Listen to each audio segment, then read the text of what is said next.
माता की, भारत माता की, भारत माता की।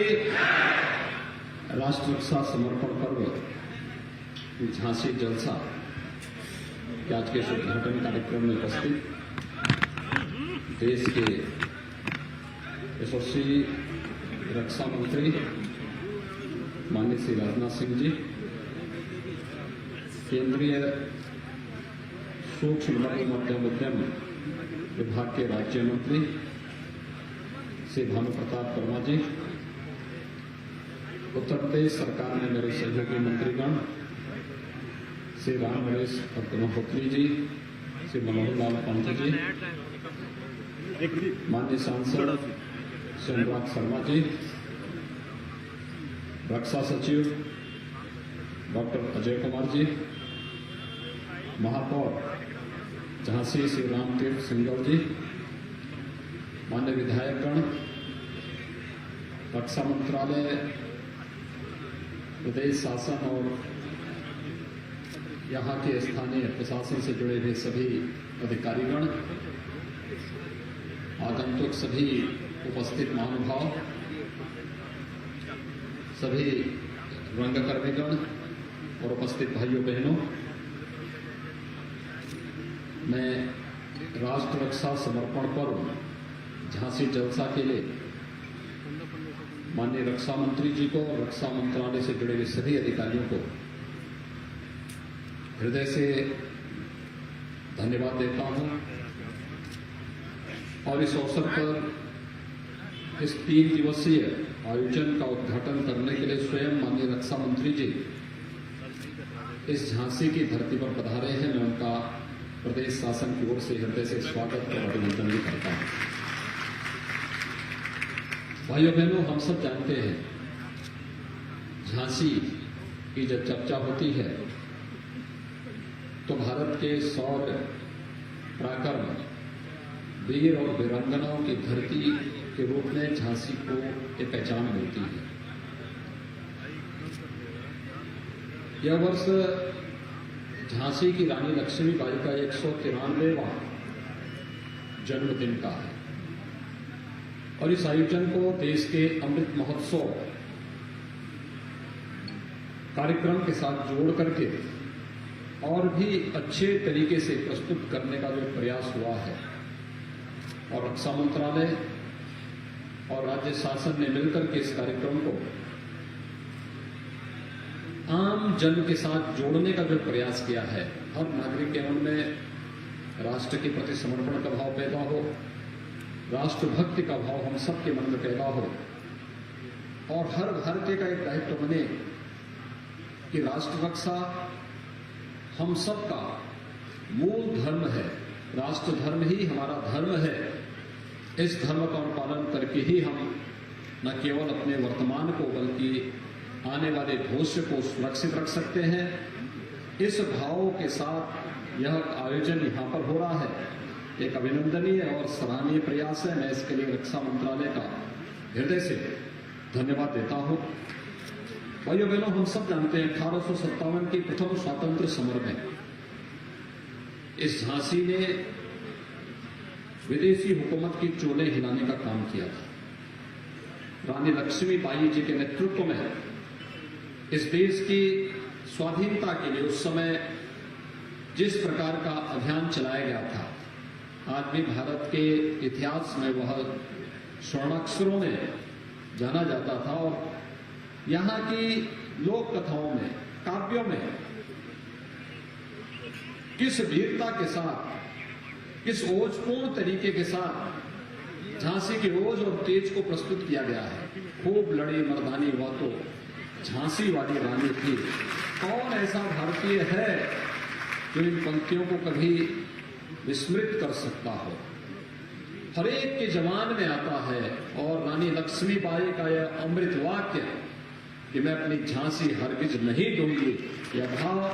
हर एक भारतीय के मन को मातृभूमि के प्रति समर्पण का भाव हम सबके मन में पैदा करने का एक नया उत्साह, नया उमंग हमें पैदा करता है। 3 दिनों तक चलने वाला एक कार्यक्रम न केवल राष्ट्र रक्षा के प्रति समर्पण का भाव रक्षा सेनाओं के द्वारा यहां पर उनके द्वारा देश की सेनाओं की सीमाओं की सुरक्षा करने के लिए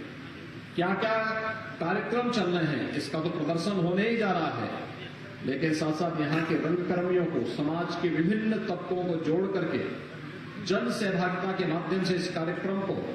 एक नई ऊंचाइयों तक पहुंचाने और कार्यक्रम के समारोह पर देश के यशस्वी प्रधानमंत्री जी का मार्गदर्शन झांसी वासियों को और बुंदेलखंड वासियों को प्राप्त हो रहा है। यह बुंदेलखंड वासियों के लिए एक अभिनव कार्यक्रम होगा, क्योंकि 2019 के बाद प्रधानमंत्री जी 2019 फरवरी में यहां पर आए थे और 19 के बाद यह कार्यक्रम झांसी की धरती पर राष्ट्र रक्षा मंत्रालय के द्वारा आयोजित है। आज बुंदेलखंड विकास के एक नए उमंग के साथ आगे बढ़ रहा है। जैसे यहां पर राष्ट्र हमारे देश के रक्षा सचिव जी ने यहां पे कहा कि बुंदेलखंड में डिफेंस कॉरिडोर का निर्माण भी हो रहा है। उसके 2 नोड हैं, एक झांसी और एक चित्रकूट में, दोनों बुंदेलखंड में है। बाकी 4 प्रदेश के अन्य स्थलों पर है। बुंदेलखंड नोड में पहली महत्वपूर्ण इकाई की स्थापना होगी। प्रधानमंत्री जी के कर कमलों से उस कार्यक्रम का यहां पर उस दिन भूमि पूजन का कार्यक्रम भी संपन्न होगा। लेकिन साथ साथ बुंदेलखंड, यहां के बारे में जो कहा जाता था ये सूखा है, यहां पर पलायन होता है, लेकिन आज हम कह सकते हैं बुंदेलखंड में आज चल रही सिंचाई की परियोजनाएं जिस तेजी के साथ यहां पर कार्य प्रारंभ हुआ है वह हम सबके सामने एक उदाहरण है। और आज मैं विश्वास के साथ कह सकता हूं कि झांसी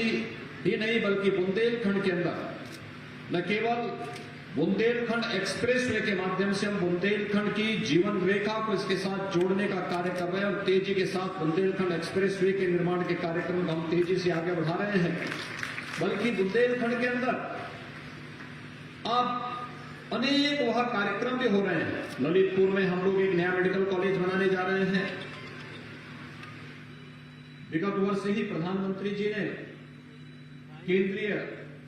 एग्रीकल्चर यूनिवर्सिटी का भी यहां पर एक सेंट्रल एग्रीकल्चर यूनिवर्सिटी का यहां पर उद्घाटन भी किया था। इसके साथ ही बुंदेलखंड में जल जीवन मिशन के अंतर्गत हर घर नल, यानी यहां पर पेयजल का इतना अभाव था कि लोग पलायन करते थे, बड़े पैमाने पर पलायन होता था। लेकिन हमारा प्रयास है केंद्र और प्रदेश सरकार मिलकर के बुंदेलखंड के हर गांव में मार्च 2022 तक शुद्ध पेयजल हर घर तक पहुंचाने के संकल्प को आगे बढ़ाने में पूरी तरह सफल हुआ है। लगभग 10,500 करोड़ रुपए की लागत से बनने वाली ये परियोजना यहां के विकास के साथ साथ एक नए बुंदेलखंड के निर्माण को लेकर के बुंदेलखंड के प्रत्येक नागरिक के मन में एक नए उत्साह के साथ और जिन मूल्य और जिन आदर्शों के लिए हमारे पूर्वजों ने,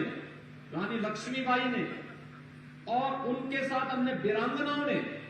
अपना बलिदान मातृभूमि के लिए किया था, वह मातृभूमि के लिए किया गया वो बलिदान न केवल रक्षा सेनाओं के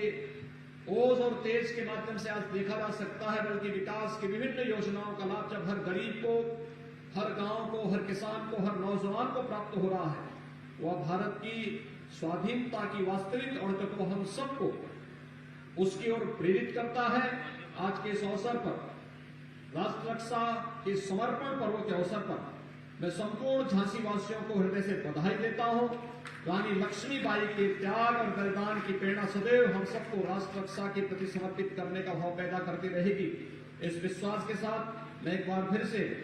रक्षा मंत्रालय को इस कार्यक्रम के लिए हृदय से धन्यवाद देते हुए माननीय रक्षा मंत्री जी आज स्वयं यहां पर पधारे हैं, मैं उनका हृदय से स्वागत और अभिनंदन करता हूं।